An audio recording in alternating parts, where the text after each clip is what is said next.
Syekh Ali Jaber ketika beliau tabligh akbar ada upaya pembunuhan, ditikam lehernya, tapi belum ajalnya, ditangkis di bahu sehingga beliau pun selamat. Tapi justru beberapa bulan berikutnya beliau meninggal di rumah sakit dengan sakit yang beliau derita.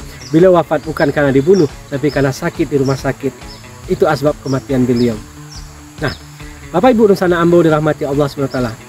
Yang kedua, sifat kematian, dia memiliki 99 ancaman kematian, dan kita hanya berpindah dari satu ancaman kepada ancaman-ancaman berikutnya. Lalu yang ketiga, sifat kematian itu dia memiliki yang namanya sakaratul maut, yaitu sakit yang berlapis-lapis, sakit yang nggak bisa lagi dilogikakan, bahkan tak bisa lagi dilogikakan untuk berkata aduh sakit saja tidak bisa. Kalau masih ada orang ketika sakaratul mautnya berkata aduh sakit, berarti mereka belum sakaratul maut. Sebab yang namanya sakaratul maut itu sakit yang berlapis-lapis. Dan Nabi Muhammad SAW pun merasakan di akhir hayatnya ketika malaikatul maut datang menghampirinya minta izin, ya Rasulullah, aku diperintahkan oleh Allah memberikan dua pilihan kepada engkau, tetap di muka bumi ini atau kembali bersama Allah. Maka Nabi memilih, aku lebih milih kembali kepada Allah. Silakan wahai malaikatul maut. Dicabutlah nyawa ruh Nabi Muhammad SAW. Ketika perlahan dari ujung kaki beliau merasakan ruh tadi ketika dicabut, sakit yang luar biasa. Lalu beliau berkata, Mahaza Israel, apa ini wahai Israel, sakitnya luar biasa. Apa kata malaikat maut atau malaikat Israel? Ya Rasulullah, innalil mauti fi sakaratil maut, bahwa sesungguhnya di balik kematian itu ada yang namanya sakaratul maut, sakit yang berlapis-lapis. Berdoa Nabi, ya Allah, kurangkan sakit ini bagiku. Dijawab langsung oleh malaikatul maut, ya Rasulullah, sudah dikurangi olehmu 70 kali, tapi sakitnya masih luar biasa. Lalu Nabi bertanya kepada malaikat Israel, apakah sakit ini juga dirasakan oleh umatku? Kata malaikat Israel, ya Muhammad, umatmu hanya orang manusia biasa, mereka juga akan merasakan sakit sakaratul maut itu, kecuali umatmu yang mati syahid, karena orang mati syahid hanya seperti disubit serangga saja. Begitu orang sakaratul maut ketika dia syahid dalam membela agama Allah. Nah, kenapa?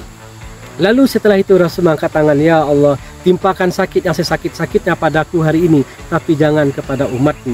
Begitulah cintanya Nabi kepada kita. Maka ada ulama yang mengatakan bahwa sakitnya sakaratul maut kita umat Muhammad ini sebagiannya telah ditanggung oleh beliau. Allah berikan dua kali lipat sakit kepada Nabi Muhammad dibandingkan kita. Sehingga ketika diletakkan handuk yang basah di kening beliau, langsung kering handuk tadi, saking panas yang luar biasa beliau rasakan ketika sakaratul mautnya. Bapak Ibu Nusana Ambo yang dirahmati Allah SWT. Kenapa Allah berikan sakit yang luar biasa itu? Bagi orang-orang beriman, itulah sakit untuk menggugurkan dosa-dosa kalau masih ada dosa-dosa yang tersisa ketika mau meninggalkan alam dunia ini. Bentuk kasih sayang Allah. Dan sakaratul maut ini menuju yang namanya naza. Apa itu naza? Yaitu siap-siap ketika ruh dicabut dari jasad ini. Sakitnya lebih hebat lagi, berlapis-lapis lagi. Ada orang kukunya, seorang tahanan kukunya dicabut. Sakitnya luar biasa. Dia menangis, meraung-raung merasakan sakit luar biasa itu. Kenapa dia masih bisa berkata aduh sakit? Karena sakit ketika kuku dicabut itu masih bisa dilogikakan. Tapi yang namanya sakit sakaratul maut tidak bisa lagi dilogikakan betapa luar biasanya sakit itu. Apalagi sakit ketika nazak. Maka kalau ketemu sanak famili kita yang lagi sakaratul maut, disunahkan bagi kita yang ada di situ, bacakanlah Yasin. Karena di situ ada perjuangan luar biasa dari setan menggoda orang ini, calon jenazah ini yang akan mewafat ini. Bagaimana menyesatkan mereka, bagaimana mereka bikin murtad mereka. Hari-hari ini mungkin hanya beberapa dari setan itu, tapi ketika sakaratul maut mereka berkumpul 70.000 untuk bagaimana bisa menyesatkan orang yang lagi sakaratul maut itu. Maka bacakan surat Yasin agar setan-setan tadi istilahnya mereka kabur, gak kuat mendengar surat Yasin tadi.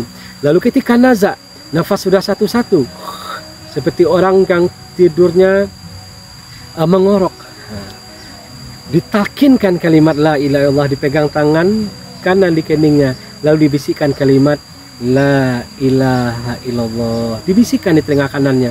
Pilih salah satu yang ada di situ, siapa yang paling soleh, yang paling bagus amal ibadah mereka, izinkan mereka untuk mentalkinkan. Kalau bisa anak-anaknya yang mentalkinkan kalimat la ilaha illallah itu di telinga kanan itu.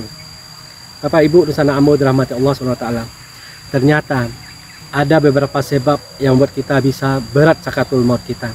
Di antaranya yang pertama, hati-hati durhaka kepada orang tua. Kalau ada di antara kita sampai hari ini ayah bunda kita tersinggung dengan kita, belum mengikhlaskan, belum ridho, belum memaafkan kita, siap-siap payah nanti sakaratul mautnya. Tengoklah kisah Alqamah, sahabat Nabi yang begitu luar biasa kesolehannya dekat dengan baginda Nabi Muhammad SAW. Tapi di akhir hayatnya ketika ibunya belum memaafkannya, dia payah sakaratul mautnya. Diutus utusan untuk menemui ibu Alqamah, mengatakan bahwa Alqamah sebentar lagi mau meninggal dunia agar ibunya datang. Tapi ibunya tidak mau karena ibunya tersinggung oleh sikap Alqamah yang lebih mendahulukan istrinya daripada ibunya. Sampai 2 kali sama. Akhirnya kata Rasul, kalau gitu kita akan bakar, kumpulkan kayu bakar, kasih kabar ke ibunya kalau Alqamah sebentar lagi akan kita bakar. Mendengar ini ibunya pun luntuh perasaan seorang ibunya. Akhirnya ibunya datang ke tempat Alqamah dan ibunya memberikan ridho dan maaf kepada Alqamah, mudah sakaratul mautnya. Maka hati-hati, mintalah maaf kepada ayah bunda kalau beliau masih hidup hari ini.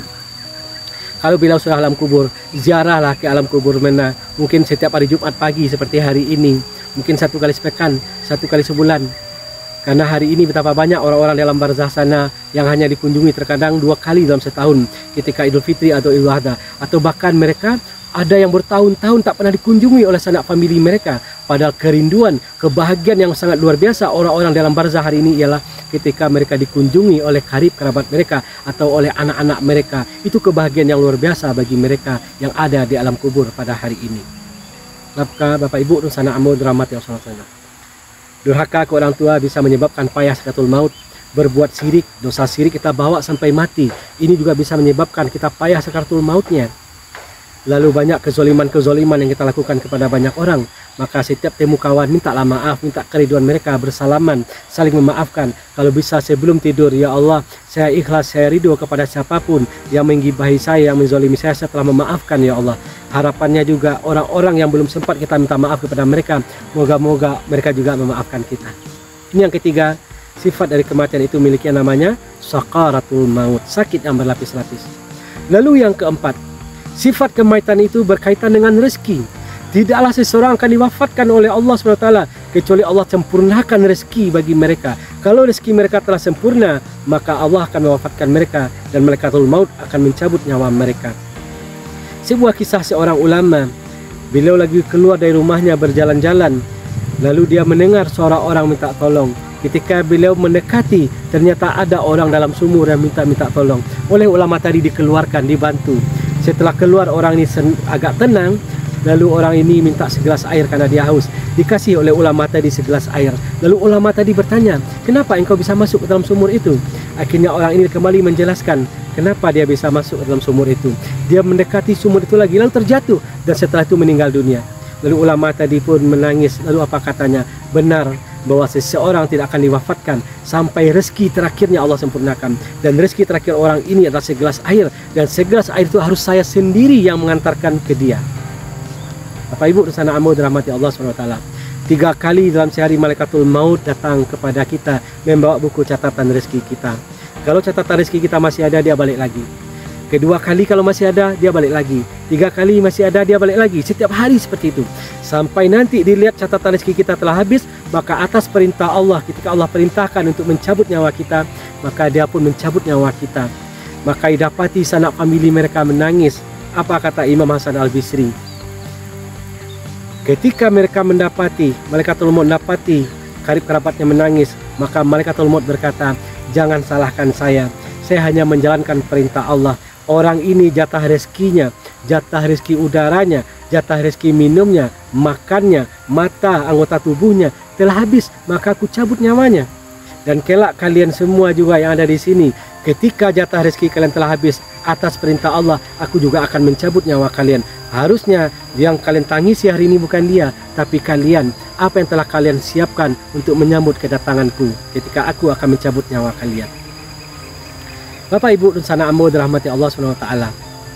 Maka kalau kita paham bahwa rezeki kita ini telah ditakar oleh Allah dan tak akan pernah tertukar, maka kita orang-orang beriman, dia akan hati-hati, nggak mau mengambil yang haram-haram. Kenapa?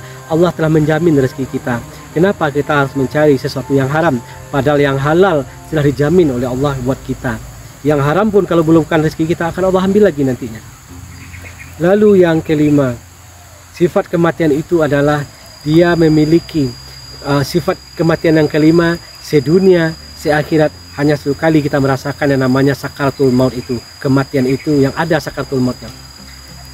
Dan kelak di padang mahsyar, setelah semua orang ditentukan, nih calon penghuni sorga, calon penghuni neraka telah ditentukan, maka dipanggillah makhluk bernama al-maut tadi, diumpamakan seperti domba yang besar yang gemuk, lalu dipenggal kepalanya. Lalu setelah kematian, setelah al-maut dipenggal kepalanya, apa kata Allah? Kamu akan hidup kekal abadi selama-lamanya di akhirat kelak. Tak ada lagi kematian setelah ini. Ketika al-maut tadi, kematian tadi telah dipotong kepalanya. Maka Bapak Ibu Nusana Ambo dirahmati Allah SWT. Dan yang terakhir, sifat kematian yang keenam, bahwa kematian itu akan mengantarkan kita kepada alam barzah dan kehidupan kekal abadi di kampung akhirat. Alam barzah, alam pemisah antara kehidupan dunia dan kehidupan akhirat. Alam barzah, tembok yang kokoh yang tak bisa lagi ditembus oleh orang-orang sudah berada di alam barzah sana. Maka hati-hati dengan perang pemikiran hari ini, film-film mistis, Semanis Jembatan Ancol, apalagi pocong, tali pocong perawan dan lain-lain sebagainya. Digambarkan ada ruh yang bisa kembali ke muka bumi, mencari orang-orang menzoliminya dulu, lalu balas dendam. Itu hanya cerita fiktif. Hati-hati, itu bisa merusak akidah kita sebagai umat Islam. Karena orang kalau sudah wafat, kalau mereka ahli maksiat, mereka lagi disiksa dalam kubur sana. Tapi kalau mereka beramal soleh, orang beriman, mereka lagi dapat nikmat kubur. Kapan pula mereka bisa keliaran ke muka bumi ini? Hati-hati dengan perang pemikiran ini. Dan sebagai penutup, kematian mengantarkan kita kepada kehidupan kekal abadi selama-lamanya di akhirat. Tak akan ada ujung, tak akan ada finishnya. Maka di sini kita paham, kita diciptakan Allah bukanlah untuk di kehidupan dunia ini, tapi di kehidupan kekal abadi nanti selama-lamanya di akhirat. Dunia tempat kita meninggal, akhirat tempat kita tinggal. Dunia sementara, akhirat selama-lamanya. Imam Al-Ghazali mengilustrasikan, kalaulah muka bumi ini yang kita injak ini, gak ada rumah-rumah, gak ada pepohonan, yang ada hanya biji-bijian saja. Lalu setiap 100.000 tahun satu biji dimakan oleh seekor burung. 100.000 tahun berikutnya satu biji dimakan oleh seekor burung. Tapi ketika biji-bijian tadi dimakan terus, maka biji-bijian yang ada di muka bumi ini pasti habis. Walaupun jumlah waktunya lama, mungkin puluhan, ratusan, ribuan, jutaan, miliaran, triliunan tahun. Tapi kalau dimakan terus pasti habis. Tapi yang namanya kehidupan manusia ini, dia tak akan habis-habisnya. Dia kehidupan yang kekal abadi selama-lamanya nanti di kampung akhirat. Apakah selama-lamanya di sorga, atau singgah dulu di neraka, atau selama-lamanya di neraka. Na'udzubillah min dzalik. Harapan kita, Ambo doakan kita semua, termasuk Bapak Ibu dan sanak Ambo semuanya, kita insya Allah selamat di alam barzah, selamat di padang mahsyar, dan kembali mudik ke kampung halaman kita, yaitu sorga. Fastabiqul khairat. Marilah kita memperbanyak amal untuk pulang kampung, mudik ke kampung halaman kita, yaitu sorga. Kalau Bapak Ibu merasa program mengulang-ulang kaji, lancar kaji, diacok diulang ini ada manfaatnya, silakan like, share, dan subscribe. Teruslah berbagi, moga-moga menjadi amal soleh bagi kita di kehidupan dunia dan di kehidupan akhirat kelak insyaallah. Wabillahi taufik wal hidayah. Subhanakallahumma wa bihamdik, asyhadu an la ilaha illa anta astaghfiruka wa atubu ilaik. Assalamualaikum warahmatullahi wabarakatuh.